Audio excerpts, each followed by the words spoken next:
Halo, dan PNP di sini. Nah, kali ini kami ada tamu spesial dan istimewa nih. Halo dokter. Halo, gimana nih kabarnya dok? Sehat, alhamdulillah. Alhamdulillah. Baik dok, mungkin bisa perkenalan diri dulu nih dok. Pasti penonton udah penasaran nih dok. Baik, jadi saya Dr. Humaira Bahmid, spesialis mata. Saya itu alumni Unismu angkatan 2011. Saya selesai dari Unismu itu Januari 2018, kemudian saya lanjut pendidikan itu Juli 2020. Kemarin saya graduated itu Mei 2024 ya. Dan sekarang saya berprofesi sebagai spesialis mata. Masya Allah. Keren banget nih dok. Oke, baik dok. Jadi kali ini itu Amino atau AMSA Interactive Session itu mengambil tema itu AIS dok. Jadi kan sebelumnya kita tahu nih dok, dari rentang usia dari yang anak kecil hingga dewasa itu kan dok, sekarang itu udah pada main gadget nih dok. Dan main gadgetnya itu beberapa orang itu berlebihan dok. Jadi menurutnya dokter gimana nih dok? Kalau menurut saya ya, untuk gadget itu sendiri kita perlu takar, karena ada beberapa keadaan yang memberikan gangguan pada mata dan penglihatan, yaitu salah satunya kita kenal sebagai computer vision syndrome. Jadi computer vision syndrome itu masalah mata dan penglihatan, dan ya ada beberapa masalah lain yang bisa didapatkan oleh pengguna gadget yang berlebihan. Computer vision syndrome Iya, ya dok? benar. Oke. Tanda-tandanya apa sih dok untuk computer vision syndrome itu sendiri dok? Oke, baik. Jadi kalau untuk computer vision syndrome itu gejalanya itu bukan hanya pada mata, bisa juga pada sistemik ya. Jadi untuk gejala pada mata sendiri yang kita ketahui itu biasanya mata kering, dry eye, kemudian matanya itu kabur, kemudian sensitif terhadap cahaya, kurang sensitif gitu loh. Kemudian ada double vision, penglihatan ganda, kemudian mata juga cepat lelah, kayak selasa mau ngantuk terus, seperti itu. Kalau untuk yang gejala yang bukan mata itu bisa sakit kepala, kemudian tegang ini leher, kayak tension type headache gitu. Kemudian ya pokoknya nggak nyaman, pusing dan sebagainya kayak gitu. Oh ya baik dok. Mungkin bisa dilanjut dengan teman saya. Nah, kamu dok. Jadi dok, kan ada beberapa faktor yang mempengaruhi daripada terjadinya computer vision syndrome. Nah mungkin kayak apa sih dok, kayak mengapa bisa terjadi CVS itu dok, kayak penggunaan cahaya yang terlalu terang di komputernya dok, atau bagaimana dok? Baik, jadi kita ketahui ya, sekarang itu semua gadget ya, HP, iPad, laptop, dan itu bahkan digunakan sampai anak SD sekalipun di sekolah itu kadang ada yang butuh gadget. Kemudian anak-anak yang di rumah juga banyak yang umur 2 tahun, 3 tahun udah diberikan gadget. Nah, itu adalah faktor pemicu terjadinya CVS ini. Jadi, CVS ini karena penggunaan gadget yang berlebihan. Jadi sebenarnya kita itu tidak boleh menggunakan gadget lebih dari 2 jam berturut-turut. Kayak saya udah 2 jam nih, kita itu sebenarnya harus istirahat. Dan sebenarnya ada, nanti saya jelaskan untuk penanganannya ya, salah satunya ada metode 20-20-20 yang paling pas untuk pengguna gadget yang misalnya dia bilang, dok saya itu memang tuntutan pekerjaan saya atau tuntutan saya sebagai mahasiswa, saya harus melihat gadget itu selama misalnya 6 jam dalam sehari atau 10 jam dalam sehari. Nah itu yang harus perlu kita takar, bagaimana sih biar dia nggak kena computer vision syndrome ini, kayak gitu ya. Terus brightness yang terlalu terang dari layar juga itu sangat mempengaruhi, apalagi misalnya kita di ruangan nih, kemudian meja belajar kita itu terlalu terang, cahayanya lebih terang dibandingkan gadget kita, lebih terang dibandingkan laptop kita, itu sangat-sangat mempengaruhi. Jadi brightness dari HP, dari gadget itu sangat mempengaruhi, sebisa mungkin serendah mungkin, karena kita akan membuat mata kita cepat lelah dan mendapatkan gejala-gejala yang tidak diinginkan itu karena ya seperti itu, penggunaan yang berlebihan dan juga pengaturan cahayanya kurang bagus kayak gitu. Oke Oke, baik dok. Wah, sangat informatif banget ya informasi dari dokter. Terus dok, sebelumnya kan seperti kata pepatah nih dok, lebih baik mencegah daripada mengobati. Oke, mungkin ada tips dan trik nih dari dokter untuk mencegah atau mengurangi lah dok dari computer vision syndrome ini. Oke, jadi ya tadi kan saya jelaskan ada penanganannya ya. Iya, Jadi untuk pencegahan ini preventifnya lah ceritanya ya. Iya. Untuk computer vision syndrome itu kita sebaiknya mengistirahatkan mata kita tiap 20 menit melihat gadget. Jadi tiap 20 menit kita lihat dekat, misalnya nih saya main Instagram, saya scroll Instagram saya ya, contoh paling kecil itu Instagram ya. Karena kita bisa scroll Instagram 2 jam tanpa kita sadari, bener? Iya, benar, benar. benar banget. Apalagi Jadi, sih. ya kan. Jadi itu tiap 20 menit aja kita scroll HP, kita tuh harus lihat jauh, itu sejauh kurang lebih 20 feet atau kalau dimeterkan itu sekitar 5 sampai 6 meter. Kemudian itu selama 20 detik. Jadi misalnya sekarang nih saya scroll Instagram, terus itu setelah 20 menit saya itu harus lihat sejauh misalnya tembok sana itu saya harus lihat itu sekitar 20 detik untuk mengistirahatkan mata saya, karena mata kita kalau kita melihat dekat terus-menerus itu dia bekerja keras. Dan saat kita meminta mata kita untuk melihat jauh, kita mengarahkan mata kita untuk melihat jauh itu karena kita mau mengistirahatkan mata kita. Jadi mata kita lebih rileks ketika kita membantu dia melihat jauh dengan mengarahkannya. Itu selama kurang lebih 20 detik. Jadi itu tekniknya 20-20-20. Tiap 20 menit lihat layar, kita melihat jauh sejauh 20 feet itu selama 20 detik. Dan itu sudah international guideline-nya. Jadi memang sangat-sangat penting ya. Kemudian kita juga bisa dengan menggunakan tetes mata artificial tear, itu juga sangat-sangat membantu. Kadang kita lupa berkedip. Kadang kita itu lihat gadget, refleks berkedip kita itu jadi berkurang ya. Jadinya itu sangat-sangat penting artificial tear, apalagi misalnya kita di ruangan ber-AC itu kita butuh banget air mata buatan ya, itu untuk menunjang agar mata kita tuh tidak cepat dry eye seperti itu. Oke, baik dok, terima kasih dok. Ya. Terus dok, untuk computer vision syndrome ini dok, jika sudah terkena apakah perlu konsultasi ke dokter dok atau bagaimana dok? Untuk computer vision syndrome ini karena dia itu akan mengganggu nantinya pasien, misalnya akan rasa mata saya ini kering banget dok, gatal saya sudah kurangi waktu gadget saya tapi belum ada perbaikan gitu.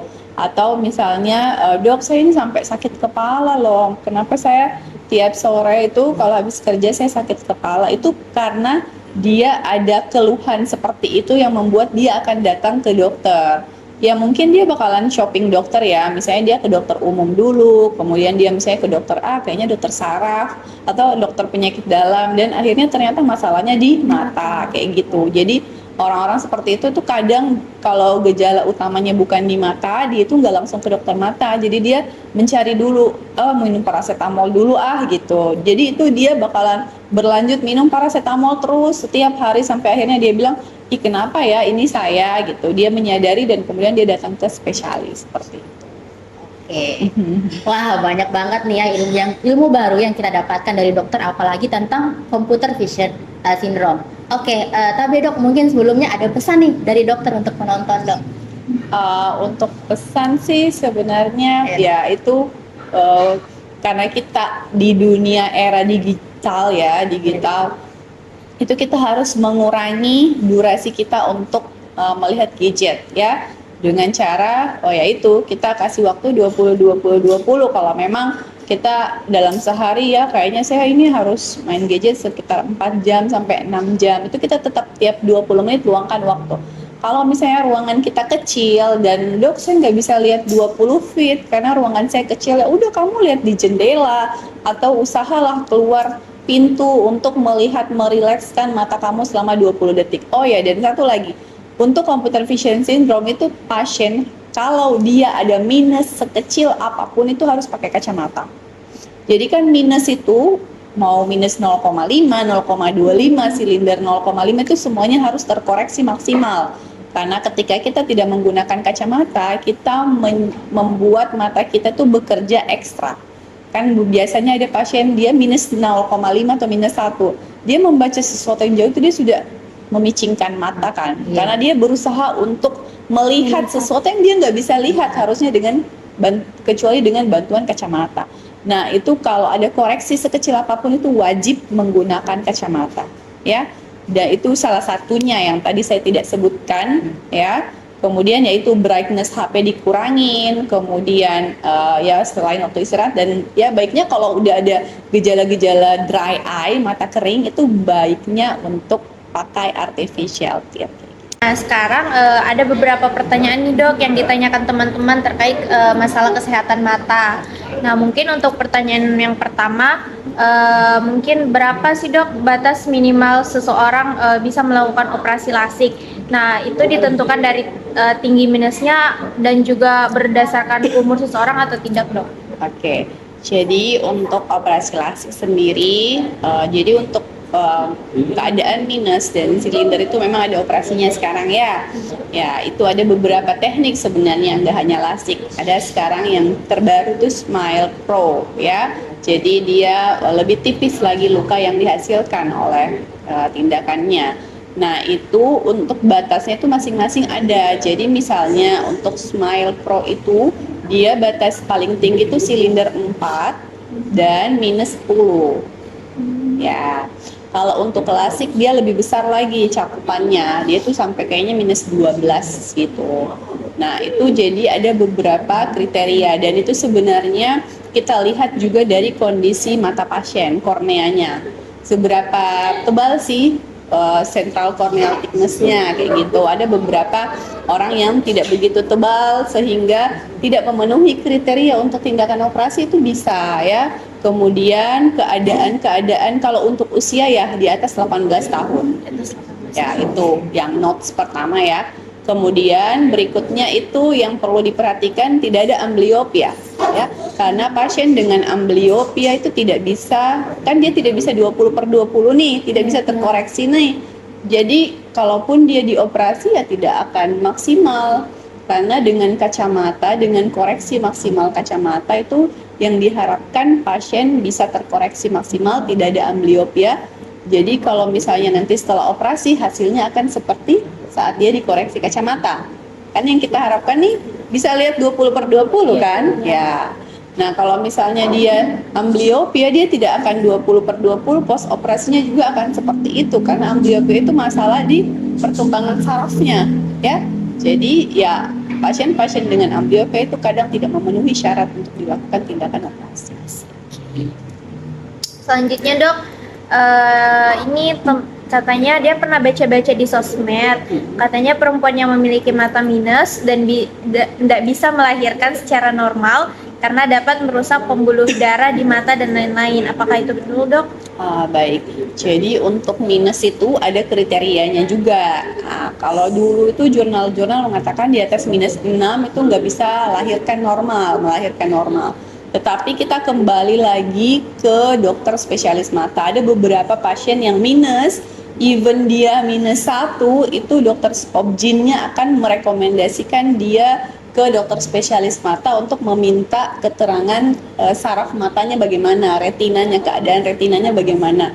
Jadi kita itu melakukan screening pada ibu hamil untuk melihat saraf matanya apakah dia tipis atau bagaimana. Dan kalau memang dia ada penipisan atau misalnya dia ada tanda-tanda yang berbahaya, itu ya kita tidak menyarankan untuk melahirkan normal ya, karena untuk keadaan misalnya minus tinggi kemudian dia harus mengedan, itu bisa terjadi retinal detachment, terlepas saraf retina, dan itu langsung buta saat itu juga. Jadi itu yang dikhawatirkan pada pasien-pasien yang high myop untuk lahiran normal seperti itu. Yang ketiga, mata minus ini dok bertambah seiring usia atau bisa juga berpengaruh karena orang tersebut jarang pakai kacamata dok. Sebelumnya pernah pakai kacamata tapi karena dia jarang pakai kacamata minusnya bertambah dok. Apakah? Oke, jadi untuk minus bertambah itu sebenarnya bisa karena dia tidak menggunakan kacamata yang harusnya dia menggunakan. Kenapa? Karena dalam keadaan pasien yang harusnya misalnya saya minus 2 ya, kemudian saya mau lihat itu tulisan di sana dilarang kayak gitu kan. Nah itu saya berusaha untuk membaca terus-terus, saya membuat mataku bekerja lebih berat, ya itu bisa membuat bertambahnya minus. Atau misalnya faktor saya kurang bagus, saya misalnya nonton nih TV saya di sana di atas, kemudian kursi saya di bawah sini, which is mata saya tidak sejajar dengan televisi saya, itu bisa banget menambah silinder. Makanya anak-anak kecil itu kalau dia nonton sambil baring, itu resiko silindernya besar ya. Jadi kalau misalnya kita menggunakan faktor lifestyle kita nggak bagus, ya itu bisa mempengaruhi ya.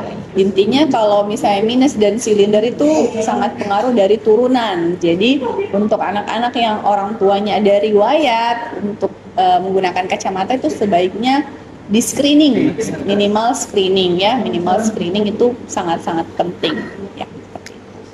Oke dok, selanjutnya lebih bagus mana sih dok orang untuk pasien-pasien dengan mata minus penggunaan kacamata atau pakai lensa kontak yang minus dok? Oke. Jadi kalau misalnya kacamata sama lensa kontak ya ada plus minusnya ya. Kalau lensa kontak kan kita sekali pasang udah nggak perlu lagi lepas pasang. Tetapi dia resikonya bagi kornea itu cukup besar ya. Karena kalau hygiene-nya nggak bagus, kemudian ada misalnya kontak lensanya itu ada sesuatu yang terselip misalnya di antara nantinya akan saat kita pasang kontak lensa ada sesuatu misalnya kayak benang-benang halus banget terselip di antara kornea dan kontak lensa, itu akan rasa tidak nyaman dan bisa bikin abrasi kornea, jadi korneanya bisa lecet ya. Dan itu kalau misalnya terjadi lecet pada kornea karena kontak lensa itu bisa sampai muncul cicatrix, memutih ya, walaupun misalnya hanya goresan, tapi kan itu dari segi kosmetik nggak bagus ya. Kita kan mau pakai soft lens kadang untuk mempercantik diri juga, tapi ternyata kenapa saat dibuka soft lensnya ada cicatrixnya kayak gitu, karena misalnya sudah pernah ulkus sebelumnya, abrasi kornea sebelumnya karena soft lens hygiene nggak bagus ya. Kalau untuk kacamata sih sebenarnya lebih safety kacamata aja. Dan untuk soft lens sendiri itu sebenarnya ya ini sangat-sangat penting. Itu ukuran, misalnya kamu minus 3 nih, misalnya ya, kamu itu pakai soft lens minus berapa? Minus 3 Sama. Nah, itu salah. Karena kenapa? Karena jarak antara mata kita dan kacamata itu kan ada nih, ya. Sedangkan soft lens nggak ada. Benar nggak? Benar. Nah, itu ada rumusnya untuk dikurangi vertex distance namanya.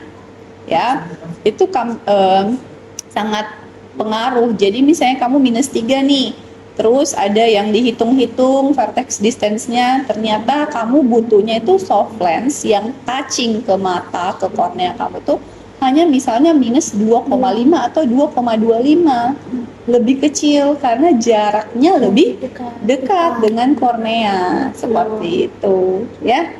Ilmu baru ya. Iya. Ilmu kalian baru tahu ya. Ya itu sangat-sangat penting. Dan soft lens juga dia nggak ada silinder ya, tapi ada namanya rigid contact lens. Itu dia soft lens yang kaku, itu dia bisa mengkoreksi minus dan silinder. Tapi itu nggak sembarang dibeli, memang dia dipesannya di dokter mata. Dan ya adalah banyak peraturan-peraturannya, rulesnya yang harus diikuti untuk penggunaan itu. Nah, yang terakhir dok, ini ada teman yang dia udah menyadari bahwa dia udah nggak bisa lihat dari jarak jauh, tapi dia masih takut untuk periksa ke dokter dan pakai kacamata, takutnya kayak aman tidak, bikin ketergantungan tidak. Nah, menurut dokter itu pendapat dokter seperti apa? Itu adalah mindset yang salah ya. Karena kan kita datang ke dokter untuk mengetahui kita minus apa enggak. Karena era sekarang era digital dan prevalensi penggunaan kacamata itu sangat meningkat ya. Jadinya kita harus sadar diri, aware diri. Kadang juga kita yang minus dari kecil, misalnya anak nih umur 4 tahun, dia itu sebenarnya udah nggak bisa lihat, misalnya tulisan life is beautiful itu dia udah nggak bisa lihat. Tetapi karena dari kecil dia udah minus, dia merasa itu tidak perlu dia lihat. Nah, setelah dia dan itu akan terbiasa terus sampai besar, dia merasa oh memang dengan jarak 3 meter saya nggak perlu lihat itu gitu. Itu bukan kewajiban mata saya untuk melihat. Itu karena minus sejak dini yang tidak disadari. Nah, itu yang bisa berbahaya karena anak akan ya itu bisa bikin ya seperti itu mata malas dan sebagainya. Kita merasa oh jadi saya tidak perlu pakai kacamata karena ya itu sudah dari dulu saya tidak bisa lihat gitu.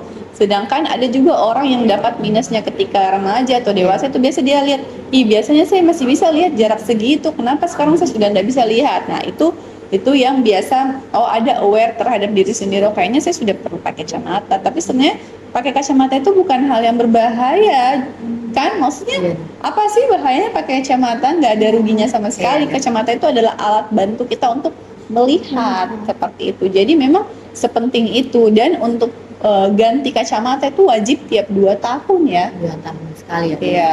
Kenapa? Kadang ukuran kacamata kita tidak berubah, tetapi frame kita itu kacanya itu udah banyak lecetnya.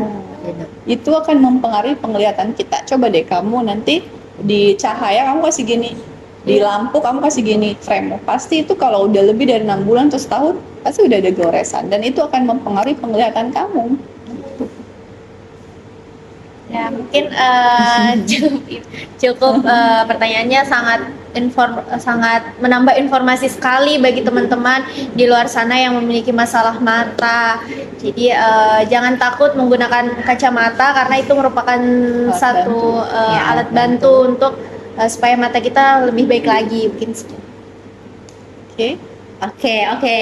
Terima kasih dok sebelumnya. Jadi ya seperti tadi yang dijelaskan dokter dari mengenai computer vision syndrome dan kacamata dan sebagainya itu sangat informatif banget ya. Jadi di sini kita tuh dapat ilmu-ilmu baru. Jadi perlu teman-teman atau penonton ingat lagi, jadi kesehatan mata itu sangat penting. Jadi lebih baik kita itu menjaga kesehatan mata daripada kita menyesal di akhir. Jadi sekian dari kami Amino, kurang dan lebihnya mohon dimaafkan. Terima kasih semuanya. Dadah.